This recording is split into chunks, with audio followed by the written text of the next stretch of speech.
کبھی عرش پر کبھی فرش پر کبھی ان کے در کبھی در بدر غم عاشقی تیرا شکریہ میں کہاں کہاں سے گزر گیا.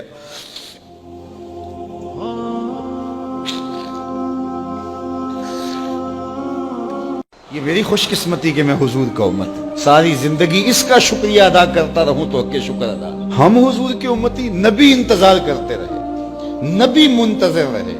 حضرت عیسیٰ نے تو نام بھی بتا دیا نا, لوگوں میں جا رہا ہوں چلو نام بھی بتا دیتا ہوں, میرے بعد جو آنے والا اس کا نام احمد ہوگا. نبی انتظار کرتے رہے, 12 نبیوں نے انتظار کیا حضور کی امت میں ہونے کے لیے تمنا کی. نستورہ راہب انتظار کرتا رہا, بحیرہ راہب انتظار کرتا رہا, زندگیاں گزار دی انہوں نے. سلمان فارسی کی کہانی سن لو, مجوسی کے بیٹے تھے, حق کی طلب میں نکلے, باپ نے گھر سے نکال دیا. ایک پادری کے پاس جا کے رکے, زندگی بھر اس کی نوکری کی. جب اس کا آخری وقت آیا اس نے کہا میری تدفین کے بعد غموریا چلے جانا, وہاں کا پادری خدا رسیدہ ہے, تجھے اس سے کچھ مل جائے گا. کہتے میں وہاں سے غموریا آ گیا. پھر اس پادری کی ساری زندگی خدمت کی. جب وہ مرنے لگا تو اس نے کہا کوئی ایسا شخص نہیں ہے جس کے پاس اب میں تجھے بھیجوں, لیکن نبی آخر الزماں کے ظہور کے لمحے آ گئے. تو یہاں سے یثرب چلا جا, وہ اس نبی کی ہجرت گاہ ہوگی, تیری زندگی سنور جائے گی. تو نے بڑی محنت کی ہے, بڑی نوکری کی ہے میری. کہتے میں نے اس کو کہا کہیں ایسا نہ ہو میں دھوکہ کھا جو مجھے کوئی نشانی بتا دے. اس نے کہا 3 نشانیاں, ایک صدقہ نہیں لے گا, دوسرا ہدیہ رد نہیں کرے گا, تیسرا 2 کندھوں کے درمیان مہر نبوت. کہتے میں نے اس کی تدفین کی, یثرب کی جانب جاتے ہوئے ایک قافلے میں شامل ہو گیا.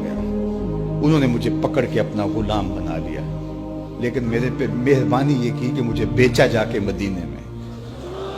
ایک یہودی نے مجھے خرید لیا. میں اس کے باغ میں گوڈی کرتا تھا, کام کرتا تھا, کھجوریں توڑتا تھا, لیکن میں انتظار میں تھا کہ کبھی وہ نبی آخر الزماں آئے تو مجھے دید ہو. کہتے ہیں ایک دن میں اپنے باغ میں کھجوریں توڑ رہا تھا کہ ہواؤں میں مستی پیدا ہو گئی اور ہر سمت سے طلع البدر علینا کی صدائیں گونجنے لگی. میں سمجھ گیا کہ وہ لمحے آ گئے. میں نے چھلانگ لگا دی اور دوڑ پڑا. میرے آقا نے سمجھا شاید غلام بھاگ گیا, اس نے دوڑ کے مجھے پکڑ لیا. میں نے اس کو کہا کہ میں نوکر تیرا ہی ہوں, لیکن دل نوکر کسی اور کا ہے. میں بھاگوں گا نہیں, مجھے جانے دے. میں کچھ کھجوریں لے گیا تھا صدقے کی نیت سے, جا کے حضور کو پیش کی. آقا کریم نے فرمایا ہم نبی صدقہ نہیں لیتے. کہتے ہیں نشانی ایک پوری ہوگی. کہتے ہیں کہ میں کچھ دنوں کے بعد اور کھجوریں لے گیا اور میری نیت ہدیہ کی تھی. میں نے پیش کی, حضور نے قبول فرما لی. لیکن میں بھی کہتا تھا تیسری نشانی بھی پوری ہو لے تو پھر مانوں گا, اور وہ کیا تھی؟ 2 کندھوں کے درمیان مہر نبوت. کہتے ہیں ایک دن حضور میرے باغ میں آئے اور آقا کریم نے اپنے مبارک کندھے پہ چادر رکھی ہوئی تھی اور چادر کی اوٹ میں مہر نبوت چھپی ہوئی تھی, اور میں پیچھے ہو کے دیکھتا تھا. اور میری آرزو یہ تھی کہ کوئی تیز جھونکا ہوا کا آئے اور چادر ہٹ جائے اور میں مہر نبوت کی زیارت کر لوں.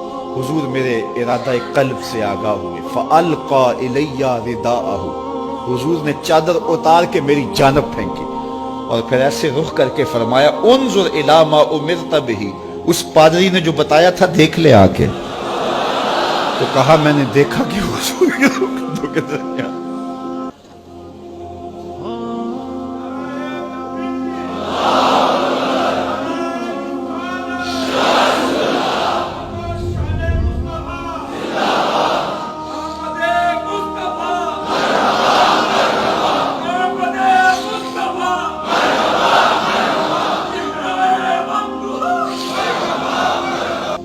ہم نے تو کوئی انتظار نہیں کیا نا, ہم نے تو کوئی دکھ نہیں سہا.